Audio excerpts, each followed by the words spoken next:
Hey, what's happening, everybody? Pastor Mike with a Golden Word Nugget for you. I wanted to take a couple of minutes of your time this Monday morning to let you know that being different makes all the difference in the world.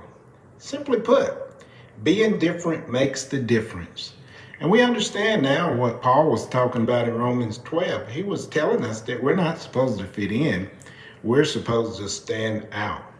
And I found as much over in the Proverbs chapter 21, verse 21, where Solomon says something interesting. He says, "He who earnestly seeks after and craves righteousness, mercy, and loving kindness will find it in addition to righteousness and honor." So in other words, those things that you're seeking after, those things that are close to God's heart, those things like righteousness and mercy, if you seek after it, then he says in return, you will receive righteousness and honor. God is looking to honor some people. And I found in the scripture that Caleb is a guy that he honored. All of the people were shouting and saying that, we can't go up and take the land because we saw giants there.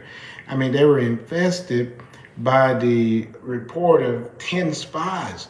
And God says, no, go up and take the land. It's a good land. I've given it to you. But they says, no, we can't go up and take the land. They begin to argue with God. And never argue with God. If he says so, just believe it and receive it. See, but he says that Caleb would receive it because he had a different spirit. What I found out is that there were many people there older than Caleb and Joshua. I mean, they were elders. They had what should have had wisdom. But what I found out is that age don't make you smart or even wise. It only makes you old. Meditating, studying, and believing what God said makes you wise. That's what the simple truth is, right? So that's the reason I'm telling you, being different makes the difference in everything. And God says, because of Caleb and Joshua, he says that I'm going to give you the land. I'm going to give you the land because you've got a different spirit.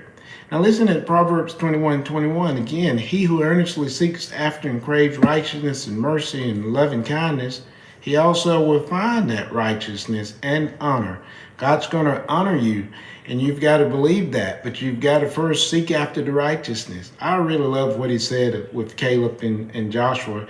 And he says this, but because my servant Caleb has a different spirit and follows me wholeheartedly, I will bring him into the land he went to, and his descendants will inherit it. Let me tell you something. It's more on the line than just your inheritance. He says your children's and your children's children, if Christ should tarry. There's a lot riding on you being different and pursuing righteousness first, and then allowing that righteousness and God to honor you in the things you do. I like honor, and I like for God to honor me, and I know you do too. And that honor is all about the favor of God all over your life. I want you to think about that, and we'll do this again soon. Peace.